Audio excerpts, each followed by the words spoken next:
A study conducted in 2015 showed that the need for closure impacts our decision-making capabilities that allows us to move forward in life. And when we use the term closure, then the meaning and interpretation of the term closure are different for different people. It could be because of the closure after the childhood traumatic experience, or breakup after a long-term relationship, or death of a close person, or something else. And today we are going to talk about how to get closure or how to find closure in your life. And I'll offer you some of the tips and suggestions and a complete step-by-step guidelines towards finding the closure and satisfying your need for closure.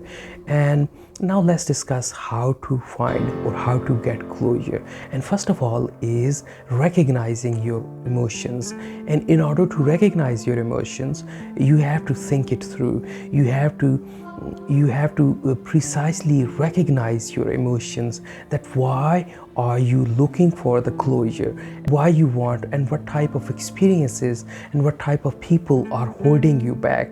It means you precisely recognizing your emotions means that what type of experiences are holding you back. Is it childhood traumatic experience? Is it breakup after the long-term relationship? Is it death of a close person? Or is it any domestic violence or any bullied by childhood or something else? It doesn't matter. Whatever your experience is, you have to precisely recognize it, that this type of experience and that type of people are holding you back. For instance, you have been bullied or you have been through a domestic violence in your childhood, and it has badly impacted your self-confidence and your self-esteem level. Now, for which you want the closure in order to move forward in life. It is important to mention here that after the traumatic experience, it is difficult to find closure, and for which you need the professional guidance. You need the assistance of any therapist or any licensed psychologist or psychotherapist. He would help you. You need his guidance to find closure after the traumatic experience. After recognizing your feelings and emotions, now you should develop a clear roadmap that what type of growth and progress from the closure that you are looking for, and what type of feelings that you want from the closure, and where you want to be. For instance, you have been through a bad breakup and a stressful relationship and a violent relationship or abusive relationship, and it has badly impacted your self-confidence and your self-esteem level. And now you want to, from the closure, you want to build up your confidence and your self-esteem level. And you can do so by avoiding all the memories of your former relationship and not replying to those memories, and putting all the focus on yourself, on building up your self-esteem and your confidence level. You should also consider writing down your feelings and emotions of the experience or about the people that for which you want the closure. For instance, writing down the experience may seem easy, but it is a very difficult process, because you have to reflect the experience. You have to relive the traumatic experience, the stressful environment for which you have been through, and you have to relive the experience. You have to put all the details on the paper, and it may seem easy, but it is a very difficult process. It is a very painful, because when you relive the experience, then it is even more painful, for which it is advisable that you should do it. You should write down your feelings under the guidance of any trained professional therapist. When you don't have the closure, then it badly impacts your routine life and your daily routine functions and operations. And that's why people are quick towards finding the closure in their lives. And when you are working on the closure towards finding it, then it becomes even more painful, because you have to relive that experience. You have to reflect your memories. That's why it is important that you should find the closure. You should get the closure under the guidance of any trained professional therapist or any psychotherapist. For instance, if you have suicidal thoughts, depression, you have lost interest in the daily life, then you should definitely consult the therapist. After recognizing your emotions, now it is time to express your emotions. And in order to express your emotion, you should confront the person. Confrontation means meeting the person, talking to the person that has caused pain, that disturbs your life and the flow and rhythm of your life. And when you confront the person, it won't help you the way you think it would, but it would help you to move forward in life. And for instance, if you want the answer and if you want to accuse someone, then face-to-face confrontation is the best option.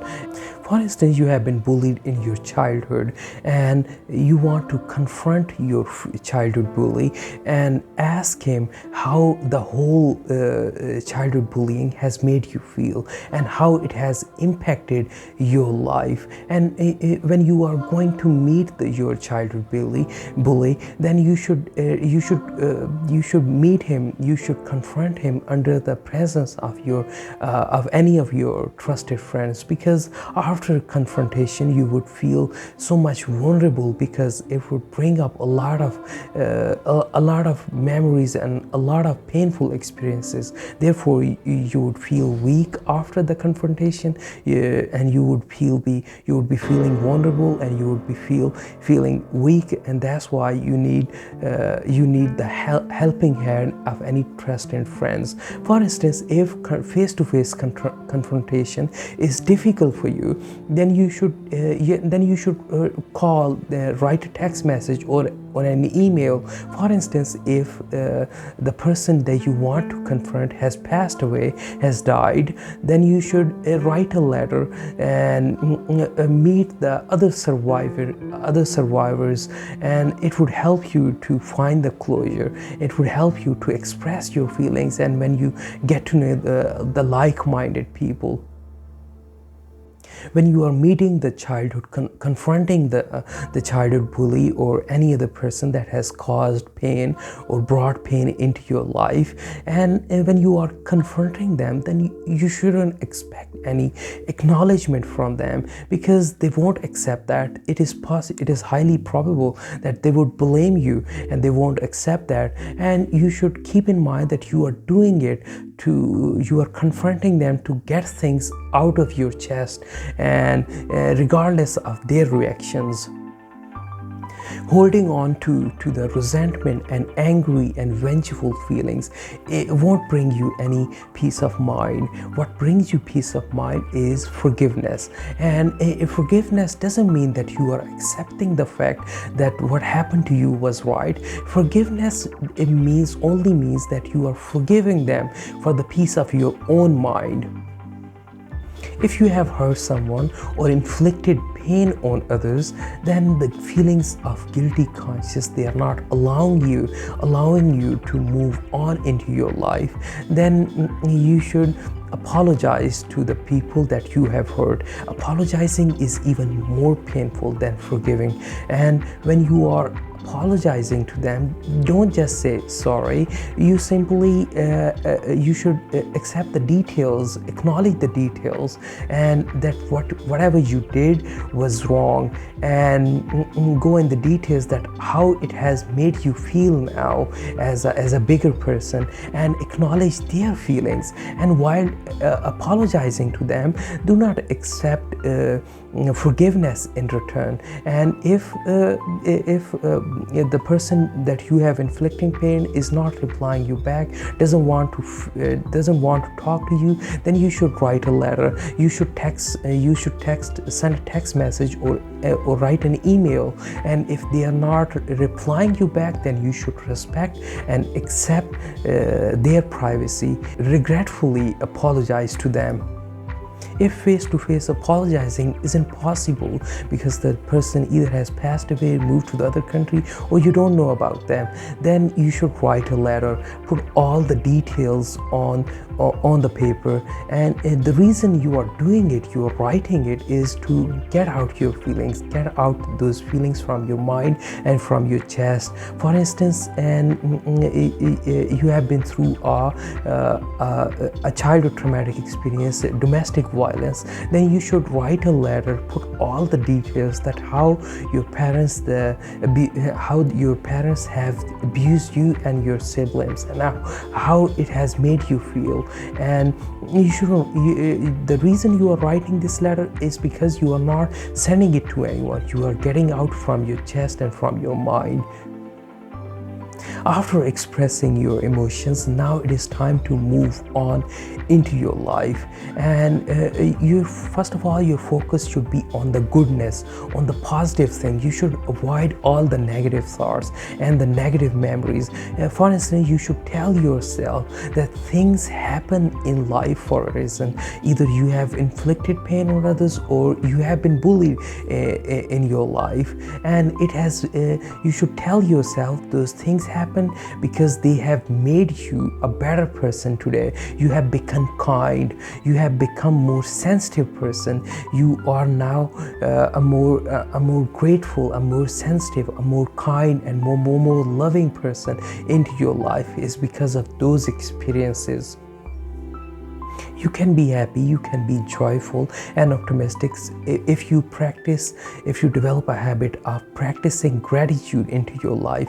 And when we say gratitude has a great impact on your mental and physical health. It also plays a significant role in finding the closure. In fact, you should create a list of the things that you are grateful for in your life, that are good for you and you are good at, and you should create a list and remind yourself of those things. And you should remind yourself that you are a better person because of those experiences.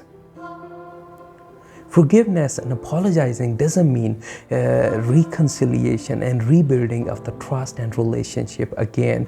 And you have to keep in mind that rebuilding and reconciliation of the relationship in some cases is not possible.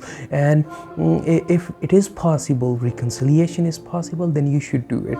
But you should do it slowly. You should go out, meet your ex-partner or the person you have that you have inflicted pain. If the person wants to meet you, then you should go out, meet them, and first of all have lunch or dinner with them. Then next time go out, meet them in the company of friends. You should rebuild and reconcile the trust slowly and gradually.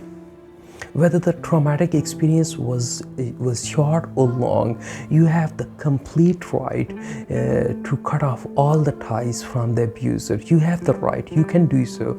And when you have made the decision, when you have affirmed the official decision, you have made the official decision that you are going to cut off all the ties from the abuser, then you should tell others, ask them to respect your decision and respect your privacy and accept your boundaries. And after cutting off the ties with the abuser, you don't need to know the details and the updates about their life, that how are they moving on into your life. And you don't need to share your feelings to those people that don't respect your privacy and your boundaries.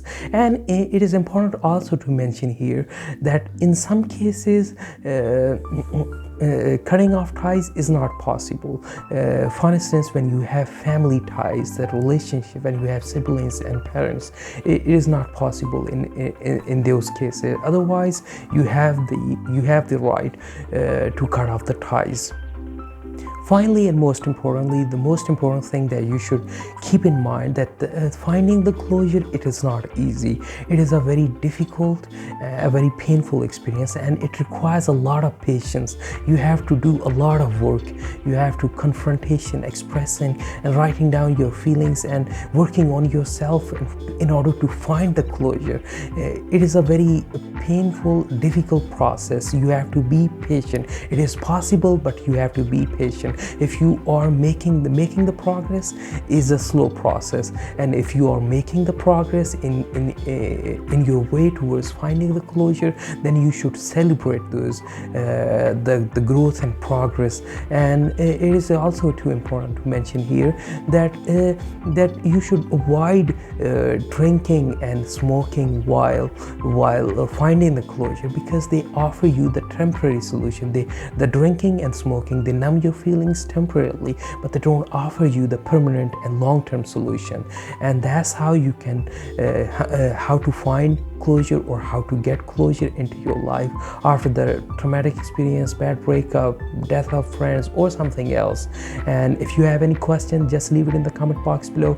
I'll answer it to you. I'll get back to you as soon as I can. Have a good day, good evening, good afternoon, good morning, wherever you are, whatever time it is in your part of the world.